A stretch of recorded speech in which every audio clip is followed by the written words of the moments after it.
الحمد لله رب العالمين والعاقبة للمتقين والصلاة والسلام على سيد الأنبياء والمرسلين خاتم النبيين محمد وعلى آله وصحبه اجمعین اما بعد۔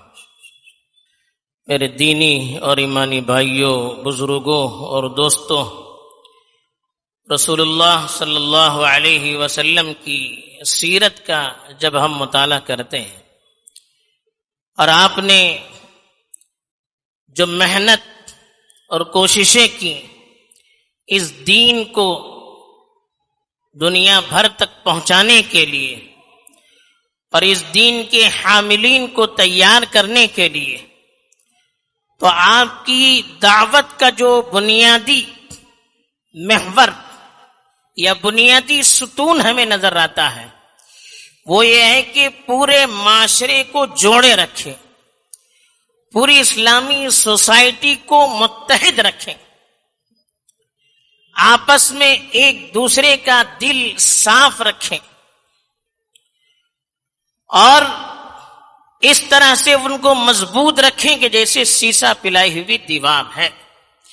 اسی لیے ہم جب رسول اللہ صلی اللہ علیہ وسلم کی سیرت کا مطالعہ کرتے تو ہمیں معلوم ہوتا ہے کہ رسول اللہ کو سب سے زیادہ نفرت ان لوگوں سے ہوتی تھی جو معاشرے میں توڑنے کا کام کرتے تھے، جو اجتماعیت کو توڑنے میں کوششیں کیا کرتے تھے۔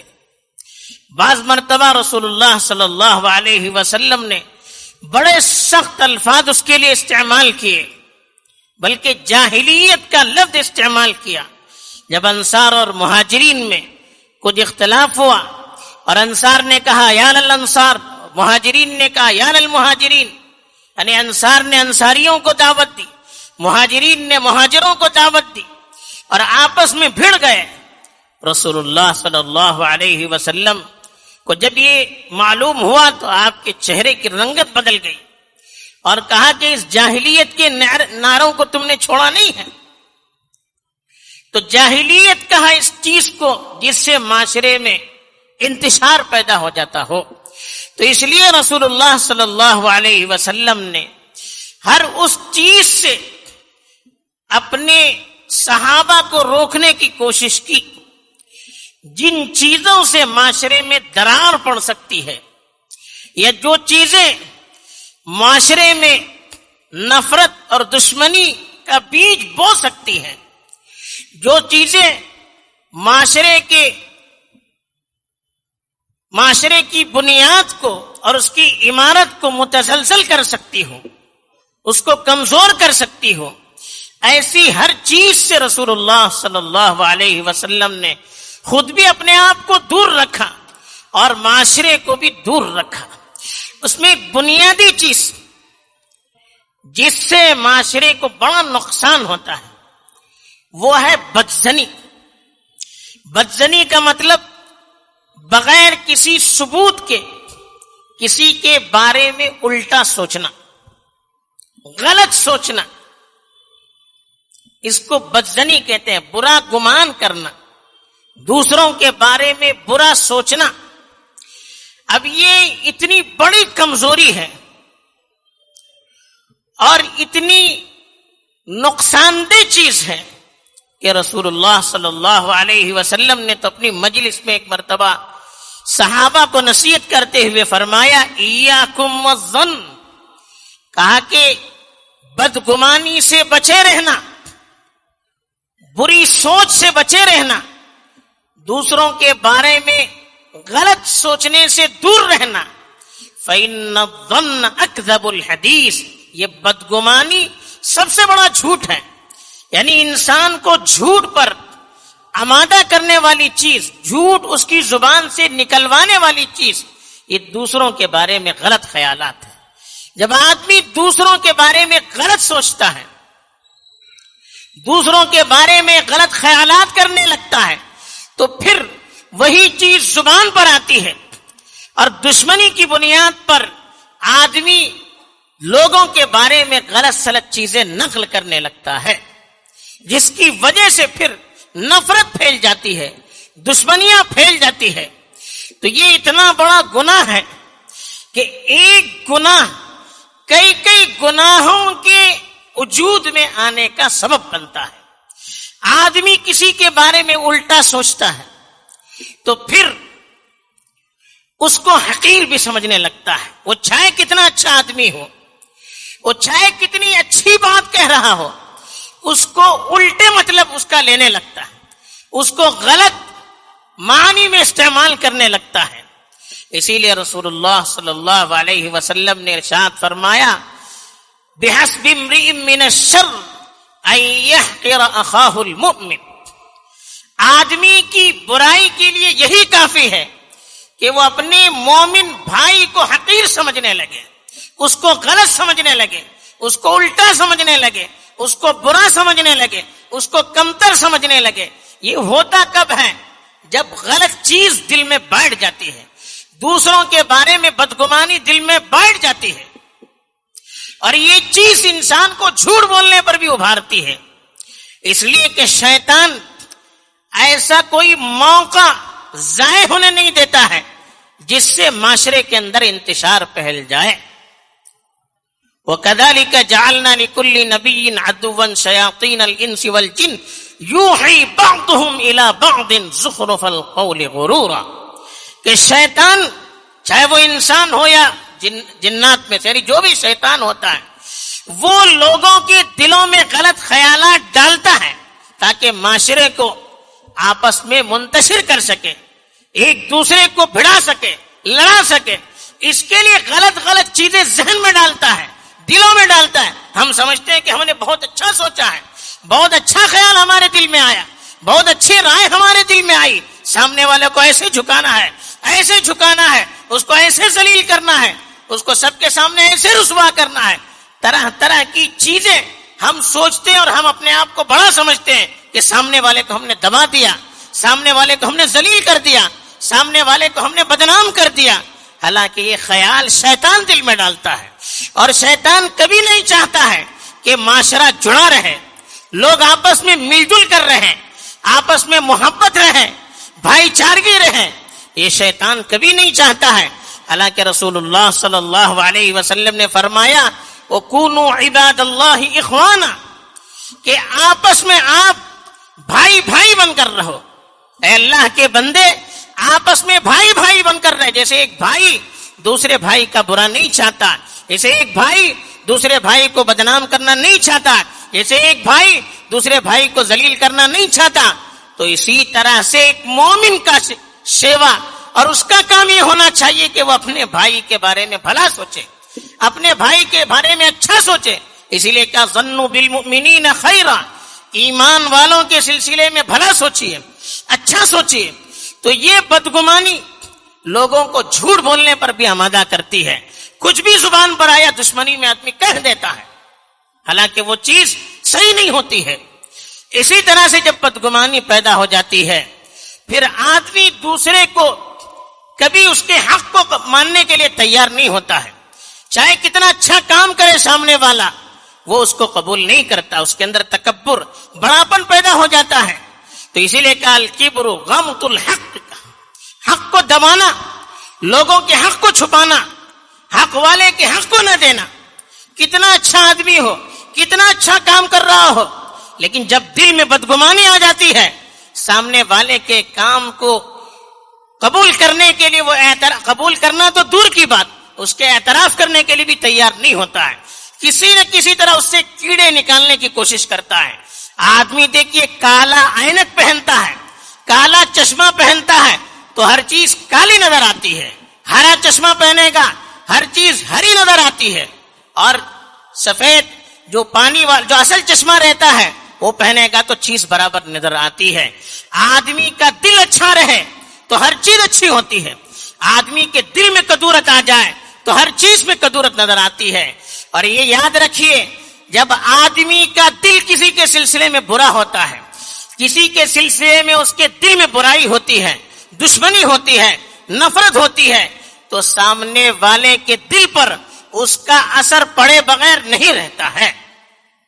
سامنے والے کے دل پر یقیناً اس کا اثر پڑتا ہے. اس کا دل بھی پھر ہمارے سلسلے میں مطمئن نہیں ہو پاتا ہے، صاف نہیں ہو پاتا ہے. کیوں؟ ہمارے دل میں اس کے سلسلے میں برائی ہے، ہمارے دل میں اس کے سلسلے میں نفرت ہے، ہمارے دل میں اس کے سلسلے میں دشمنی ہے. پھر آدمی تہمتوں کے انبار لگا دیتا ہے، کوئی چیز اس کو اچھی قبول نہیں ہوتی ہے، ہر چیز میں کوئی نہ کوئی برائی نظر آتی ہے، اور آدمی سمجھتا ہے کہ نہیں میں حق پرست ہوں، میں صحیح ہوں، میں تو کسی کو ماننے والا نہیں ہوں، میں تو غلط چیزوں کو تسلیم کرنے والا نہیں ہوں. حالانکہ کالا چشمہ ہے، اس وجہ سے ہر چیز اس کو کالی نظر آتی ہے اور کالی ہی کو صحیح سمجھتا ہے. آدمی جس رنگ کا چشمہ پہنے گا وہی چیز اس کو صحیح نظر آتی ہے. اگر دل صاف ہوتا تو معلوم ہوتا کہ میں غلط ہوں، لیکن چونکہ دل ہی غلط ہے، دل کے اندر غلط چیز پنپ رہی ہے، تو اس لیے غلط چشمہ، غلط پردہ دل پر پڑا ہوا ہے، غلط آئینہ دل پر ہے، تو ہر چیز اس کو غلط ہی نظر آتی ہے. اور یہی بدگمانی پھر انسان کو غیبت پر بھی آمادہ کرتی ہے. پھر ہر شخص جس کے بارے میں بدگمانی ہوتی ہے اس کے خلاف ایک دوسرے سے باتیں، مجلسوں میں وہی تذکرے، وہی باتیں. ہم سمجھتے ہیں کہ ہم حق بات کہہ رہے ہیں. ارے حق بات کہنے کے لیے آپ اتنے ہمدرد ہیں، اتنی آپ کے اندر ملت کی کڑن ہے، اتنا درد ہے، آپ سامنے جا کر اچھے انداز میں کہیے. سامنے کہنے کی ہمت نہیں ہوتی ہے، پیٹھ پیچھے باتیں کرتے ہیں، پیٹھ پیچھے تبصرے کرتے ہیں. یہ غیبت ہے یہ. اور غیبت کو مردہ بھائیوں کے گوشت کے کھانے کی طرح قرآن نے قرار دیا ہے. ایحب احدکم ان یاکل لحم اخیہ میتا فکرہتموہ. تم میں سے کوئی اپنے مردار بھائی کا گوشت کھانا چاہتا ہے؟ اس کو تو ناپسند کرتے ہو، لیکن غیبت اتنی سستی چیز ہو گئی ہے کہ جہاں مجلس جم گئی اس پر خلاف تبصرے، اس کے خلاف تبصرے.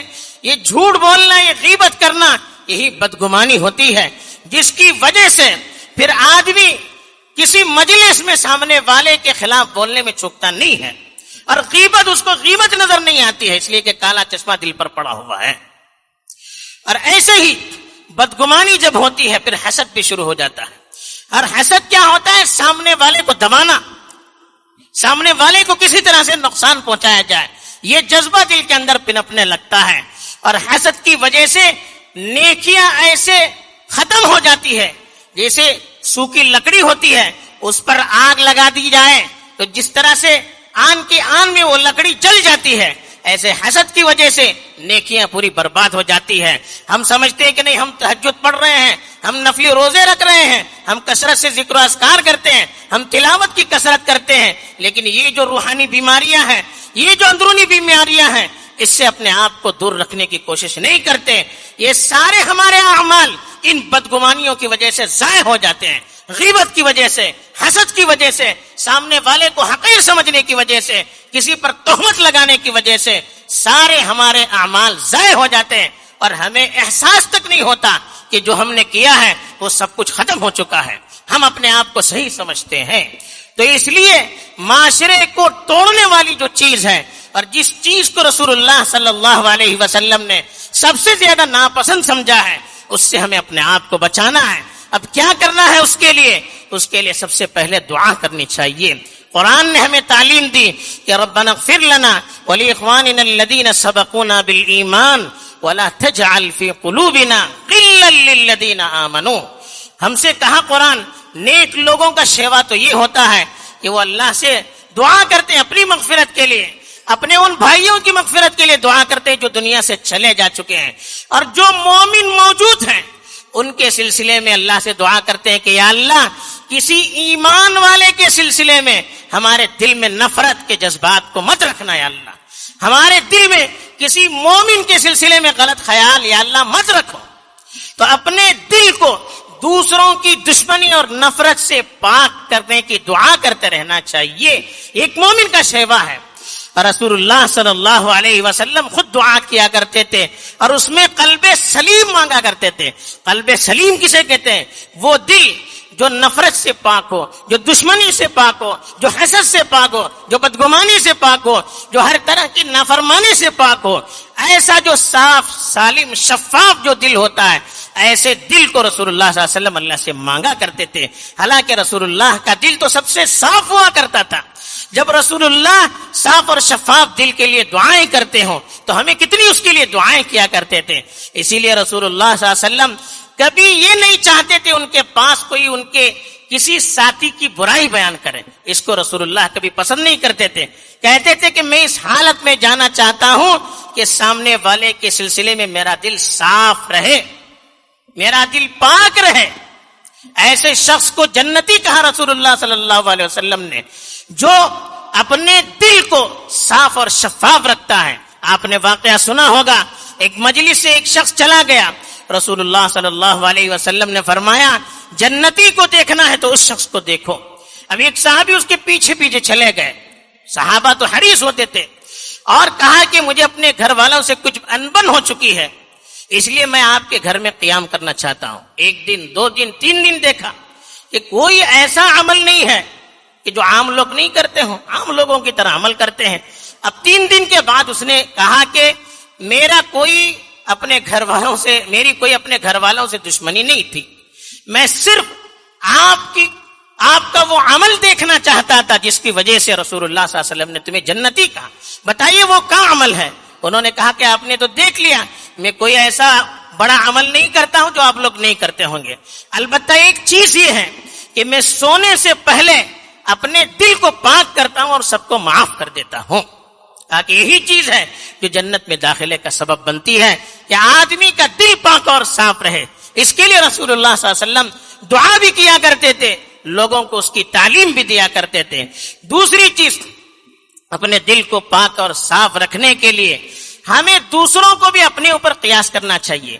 ایک چیز اگر میں نہیں کر سکتا تو میرا بھائی کیسے کر سکتا ہے؟ وہ حضرت عائشہ پر جب تہمت لگائی گئی، زنا کی تہمت لگائی گئی، جیسے کہ پیچھے بھی سیرت کے واقعات میں بتایا گیا تھا، تو قرآن کی جو آیتیں حضرت عائشہ کے برات میں اتری، اس میں ایک آیت یہ بھی تھی، لولا اذ سمعتموہ ظن المؤمنون والمؤمنات بانفسہم خیرا. جب تم نے اس کو سنا تو مومنین نے آپس میں ایک دوسرے کے سلسلے میں اچھا گمان کیوں نہیں رکھا؟ یعنی تم نے جب یہ بات سنی کہ حضرت عائشہ پر کوئی تہمت لگا رہا ہے تو تم میں سے کچھ لوگوں نے اس تہمت کو قبول کیا. حالانکہ ہونا تو ایسا چاہیے، جب یہ کام میں نہیں کر سکتا تو وہ کیسے کر سکتی ہے؟ یہ ہمیں سوچنا چاہیے. اپنے بھائیوں کے بارے میں وہی سوچے جو ہم اپنے بارے میں سوچتے ہیں. عام طور پر آدمی خود الٹا ہوتا ہے تو دوسروں کے بارے میں بھی الٹا سوچتا ہے. آدمی اگر خود اچھا ہے تو دوسروں کے بارے میں اچھا سوچے گا. تو ہمیں یہ تعلیم دی گئی، ہمارے بھائی کی اگر کوئی غلطی بھی ہے تو ہم یہ سوچے کہ میں جب جان بوجھ کر وہ کام نہیں کر سکتا تو وہ بھی نہیں کر سکتا. تو اپنے بھائیوں کے سلسلے میں اچھا گمان رکھیں، ان کو اپنے اوپر قیاس کریں. اور تیسری چیز یہ ہے کہ کسی بھی بات کو قبول کرنے سے پہلے اس کی تحقیق کریں. یہ کہہ رہا ہے، وہ کہہ رہا ہے، اس کی بنیاد پر ہم کوئی فیصلہ کریں گے معاشرہ تباہ ہو جائے گا. جس کے بارے میں آپ کو غلط فہمی ہے یا غلط بات پہنچتی ہے، آپ ان کے پاس جا کے پوچھیے، آپ کے بارے میں فلاں فلاں چیز مجھے بتائی جا رہی، کیا یہی صحیح ہے یا نہیں؟ اس کی ہمیں تعلیم دی گئی کہ ان جاءکم فاسق بنبأ فتبینوا، کہ کوئی گنہگار شخص کوئی خبر کوئی بات تمہیں بتائے تو اس کی تحقیق کرو. تحقیق سے پہلے کوئی ایسا کام نہ کرو کہ فتصبحوا علی ما فعلتم نادمین، جس کی وجہ سے اپنے کرتوت پر تمہیں شرمندہ ہونا پڑے. کوئی بھی بات معلوم ہو، ادھر ادھر معاشرے میں جو گردش کرتی ہے اس پر آپ کان رکھ کر کوئی ایسا فیصلہ نہ کیجیے جس سے معاشرے میں درار پڑ سکتی ہے. آپ جو ذمہ دار ہیں ان سے آ کے پوچھیے کیا معاملہ ہے. ادھر ادھر کا تبصرے کر کے معاشرے کو برباد کرنا اور لوگوں کے خلاف نفرت کے جذبات پیدا کرنا، اداروں کے خلاف نفرت کے جذبات پیدا کرنا، اس سے معاشرہ بھی کمزور ہوتا ہے اور ادارے بھی کمزور ہوتے ہیں اور لوگوں کے تعلقات بھی کمزور ہو جاتے ہیں. تو اس لیے جو بات ہے آپ جا کر تحقیق کیجئے، ادارے کے متعلق ہے ادارے کی ذمہ داروں سے تحقیق کیجئے، کسی شخص کے متعلق ہے اس شخص کے پاس جا کر تحقیق کیجئے، پھر اس کے بعد کوئی رائے دیجئے. اس کے بغیر ادھر سے سن کر ادھر سے سن کر تبصرے کرنا اور غیبتیں کرنا اور لوگوں کو بدنام کرنا اور اس کی وجہ سے لوگوں کے اندر تناؤ پیدا کرنا، یہ اچھے لوگوں کی بھی علامت نہیں ہے، اچھے معاشرے کی بھی علامت نہیں ہے. اور اس کی وجہ سے اچھے اچھے معاشرے بدنام ہو جاتے ہیں اور اچھے اچھے معاشرے برباد ہو جاتے ہیں، اچھے اچھے لوگوں کی زندگیاں برباد ہو جاتی ہے. ہمیں ذرا اس کا خیال رکھنا چاہیے کہ ہم ہر چیز سے پہلے تحقیق کریں، بغیر تحقیق کے کوئی بات لوگوں تک نہ پہنچائیں. اس طرح سے ہم اگر چیزوں کا خیال رکھیں گے، دعا بھی کرتے رہیں گے، تحقیق بھی کرتے رہیں گے، لوگوں کے بارے میں اچھا گمان بھی رکھیں گے، انشاءاللہ بدگمانی کی آفت سے ہم محفوظ رہ سکتے ہیں۔ جب ہم محفوظ رہیں گے پورا معاشرہ بھی انشاءاللہ محفوظ رہے گا۔ اللہ تعالیٰ صحیح سمجھ عطا فرمائے اور صحیح رخ پر ہم سب کو گامزن رکھے اور اس کے لیے اچھے کام کرنے کی توفیق دے، آمین۔ وآخر دعوانا الحمد